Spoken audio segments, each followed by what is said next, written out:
One person on this planet is now worth $1.14 trillion. That's half of Spain's economy. More money than the combined net worth of every other living billionaire on the Forbes top 10. More money than has ever been concentrated in one human being in the history of money itself. His name is Elon Musk. And here's the part nobody is really saying out loud. Just 3 decades ago, this guy was a penniless 20-year-old from South Africa who couldn't afford a plane ticket. He cleaned boilers in a Canadian sawmill for $18 an hour. He slept on the floor of an empty office because rent was too expensive. He started his first company with a hand-me-down computer and $1,000 his grandmother sent him. How does that kid become the richest human being on the planet in less than 30 years? How does a company that lost $5 billion last year suddenly become worth $1.77 trillion on the stock market? And what does this whole thing actually mean for you, a regular person with a job, a mortgage, and a retirement account you almost never check? I dug into the entire story.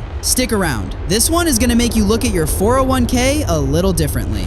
Elon Musk was born in 1971 in Pretoria, South Africa. His father was an engineer. His mother was a model. They divorced when Elon was 8 years old. Elon moved in with his father, who he has called publicly the worst human being he has ever known. At school, he was the smallest kid in his class. He was also the smartest. Those are two things that do not combine well in a South African boys' school in the 1980s. He was beaten so badly one time that he spent a week in the hospital. His own father, when he came home, sided with the bullies. When Elon was 9, his father bought him a Commodore computer. He taught himself to code in less than a year. By age 12, he had written a small video game called Blastar and sold it to a computer magazine for $500. At 17, he left South Africa. He had a Canadian passport through his mother, $1,000 on a bank card, and a duffel bag. He worked on a cousin's farm for a few months. Then he got the job cleaning the inside of industrial boilers at a sawmill. The pay was $18 an hour, which sounds fine until you realize you have to climb into a hot metal chamber while wet boiler residue drips on you from above. He saved enough to enroll at Queen's University in Ontario, then transferred to the University of Pennsylvania. He earned degrees in physics and economics. He moved to California in 1995 to start a PhD at Stanford. He dropped out after 48 hours because his head was already somewhere else. He started his first real company with his brother Kimball in 1995. It was called Zip2. They could not afford an apartment, so they slept on the floor of their office and showered at the YMCA across the street. 4 years later, Compaq bought Zip2 for over $300 million. Elon walked away with $22 million. He immediately rolled almost all of that money into starting a new online bank called X.com. That company merged with another startup called Confinity. The combined company eventually became PayPal. And that brings us back to October 2000, when Elon Musk was sitting in the stands at the Sydney Olympics, completely unaware that the board of his own company was about to throw him out. By the time he flew back to Palo Alto, he was out of a job. When PayPal eventually sold to eBay in 2002, Elon walked out of the deal with around $180 million in personal cash. Most people in his position buy a yacht and disappear to Tuscany. He bought a 30-year-old textbook called Rocket Propulsion Elements and started reading it on the flight home. He had decided he wanted to send a small greenhouse to the surface of Mars. The plan was to grow plants in Martian soil and broadcast pictures back to Earth. He believed it would reinvigorate public interest in space exploration, which had basically died after Apollo. He called it the Mars Oasis. He needed one thing to make it real: a rocket. An American rocket cost over $100 million. He decided to go shopping in Russia instead. After the fall of the Soviet Union, treaties forced Russia to decommission thousands of intercontinental ballistic missiles. Take off the nuclear warhead, and you have a perfectly functional orbital launch vehicle. The meetings did not go well. Elon later described them in interviews as fueled almost entirely by vodka.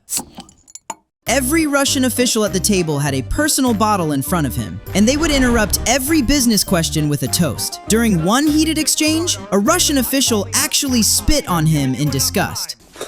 On a second trip, the Russians flew to Los Angeles. They asked Elon for $5,000 in cash to go clubbing in Hollywood for the night. He paid it. On a third trip, he flew back to Moscow with a real space industry veteran named Mike Griffin, who later became the head of NASA. Even with Griffin in the room, the Russians demanded $8 million for one rocket. Elon wanted 2 rockets at that price. The Russians said no. Musk walked out into the snow and got into a cab back to the airport. On the flight back to the States, his team ordered champagne to celebrate getting out alive. Elon did not drink. He opened an Excel spreadsheet and started calculating what a rocket actually cost to build from scratch. He discovered that only 3% of the cost of a rocket came from raw materials like aluminum and copper. The rest was margin, subcontractors, and bureaucratic waste. By the time the plane landed in Los Angeles, he had decided to build his own rocket from nothing. He founded SpaceX in May 2002 in a 30,000 square foot empty warehouse in El Segundo, California. His first hire was an engineer named Tom Mueller, who built rocket engines in his garage on weekends. Mueller had personally constructed the largest amateur rocket motor in history. SpaceX brought him on as employee number 1. The strategy was simple: hire young engineering students with no experience and let them figure out how to build a rocket from scratch. They tested engines in McGregor, Texas. One afternoon, the United States Secret Service showed up and shut down the test. The engine had been pointed directly at President Bush's ranch, which was located not too far away. By 2005, the team had built a small rocket called Falcon 1. They chose Kwajalein Atoll, a tiny coral island in the Pacific that the US military uses as a missile defense test site. On March 24, 2006, Falcon 1 lifted off for the first time. 33 seconds later, it exploded in a fireball. The cause was traced to one single corroded bolt that someone had failed to catch during inspection. 1 year later, they tried again. The second flight reached space, but the upper stage failed because the fuel sloshed around inside the tank at the wrong moment. In August 2008, they launched the third time. The first and second stages collided during separation and tore each other apart. After 3 failures, SpaceX had run out of money. Elon had personally spent almost his entire fortune. He called his old PayPal co-founder Peter Thiel and asked for $20 million.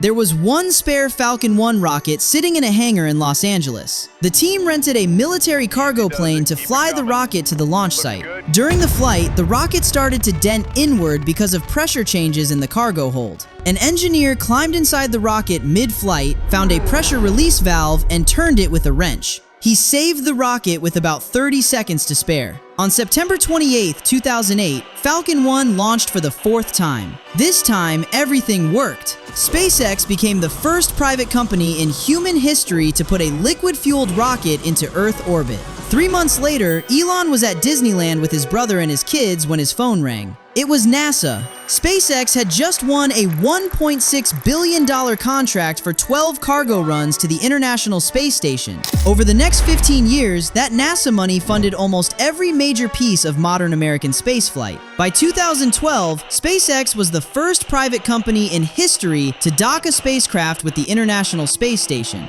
In 2015, a Falcon 9 rocket landed its first stage upright on a drone ship in the middle of the Atlantic Ocean. Nobody had done it before. The whole industry had assumed it was physically impossible. Reusable rockets cut the cost of putting a kilogram into orbit by roughly 90% overnight. Then SpaceX started launching its own satellites. They called the constellation Starlink. By 2025, SpaceX had more satellites in low Earth orbit than every other company and government on the planet combined. Starlink became the only profitable part of the entire SpaceX business. It generated about $4.5 billion in net profit last year. The launch business itself lost $657 million over the same period. In February of this year, SpaceX absorbed Elon's artificial intelligence company called xAI. xAI had lost about $6 billion in 2025. It lost another $2.5 billion in just the first 3 months of 2026. Add it all together, and SpaceX as a combined entity is hemorrhaging money at almost $5 billion a year. By every metric a normal company is judged on, it is a deeply unhealthy business. But here is the punchline. This week, that same company went public at a starting valuation of $1.77 trillion, which means somebody, somewhere, is doing math the rest of us cannot see. Here is what happened on the NASDAQ trading floor this past Friday morning. SpaceX sold 555 million shares to the public at $135 apiece. $75 billion raised in a single morning. That makes it the single largest initial public offering in human history. By the closing bell, SPCX was trading at $160.95. The market cap had crossed $2 trillion by lunchtime, which made Elon Musk personally worth roughly $1.14 trillion. The first person in human history with the title Trillionaire next to his name. Now here's the part where the math goes sideways. Think about how you would price a coffee shop. If a coffee shop makes $100,000 a year in profit, you might value it at $1 million to buy. That is 10 times annual earnings. And it is roughly how mature businesses get priced everywhere on Earth. SpaceX this past week started trading at over 110 times what it earned in a year. Not earnings, revenue. That is the same coffee shop selling for $11 million instead of $1 million. Nobody who is actually doing math would pay that. Jim Chanos, the legendary Wall Street short seller, said this week, what's similar to the dot-com era. Well, this one's much bigger. That's easily the first statement I can say, having been short stocks in 99 and 2000. Right before that whole party ended very badly. He has been doing this for 40 years. He knows what a bubble feels like. But the people buying SPCX are not buying current earnings. They are not even buying current revenue. They are buying a story. The story is that Elon Musk will eventually colonize Mars, dominate global satellite internet, and win the artificial intelligence race against China, Google, and OpenAI all at the same time. Which means investors are not really pricing SpaceX as a company. They are pricing the inside of one specific person's head. Real quick, if you are still watching, hit subscribe and slap that notification bell. I make one of these every week. And do me a favor, drop a comment below with one word. Would you buy SPCX at $160 a share? Yes or no? I read every single one. Because what happens next is where this story actually breaks open. When SpaceX went public this past Friday, the company did something most people on the floor did not even notice. It issued two completely different kinds of stock. The first kind is what you and I get to buy. Each share gets you one vote on company decisions. Standard stuff. The second kind is reserved for insiders only. Each Class B share gets you 10 votes for the same price. So if you and Elon Musk each buy 10 shares, you get 10 votes. He gets 100. That is the trick.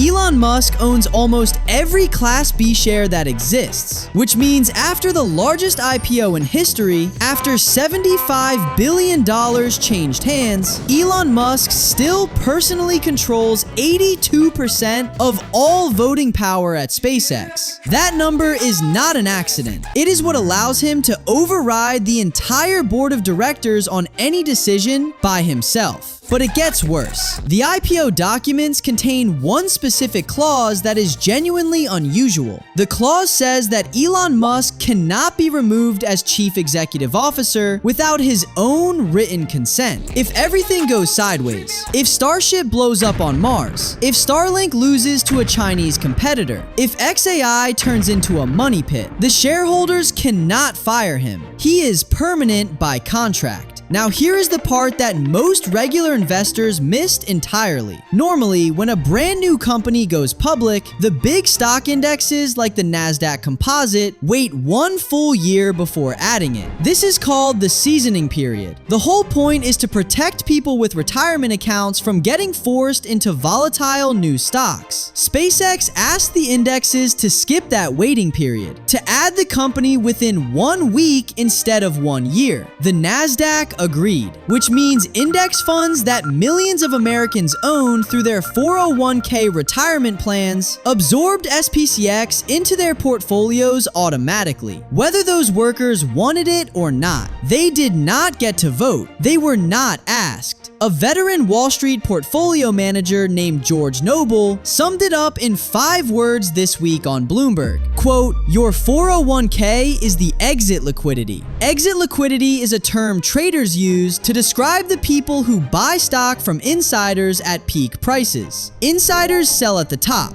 Retail buys at the top. Insiders walk away with cash. Retail walks away with paper." What happened this past Friday was the largest exit liquidity event in the history of money. There is one more piece of this story that almost every news outlet got wrong this week. John D. Rockefeller, at his peak in 1913, was worth about $900 million. If you adjust that number for inflation and you factor in the size of the US economy back then versus today, you get a range somewhere between $400 billion and $1.4 trillion in modern money. Which means by most reasonable measures, Rockefeller was already a real trillionaire over 100 years ago. So Elon Musk is not actually the wealthiest human being who has ever lived. The headlines that crowned him the first trillionaire are technically not correct. What he is, and this part is genuinely new, is the first man in history to convince millions of ordinary strangers to put their retirement savings into a structure where he personally holds every single control. He cannot be fired, he cannot be outvoted, he cannot be removed. In 20 years, Starship may successfully land humans on the surface of Mars, or it may not. But none of those outcomes actually matter to Elon Musk right now, because the part where he becomes the richest person in human history is already done. The question is whether the people who bought him into that position will ever see any of their money come back. If you made it all the way to the end of this video, do me a favor, smash that like button, subscribe to the channel, hit the notification bell so you do not miss the next one. We are building this place one video at a time, and you watching all the way through is the only reason any of this works. Catch you in the next one.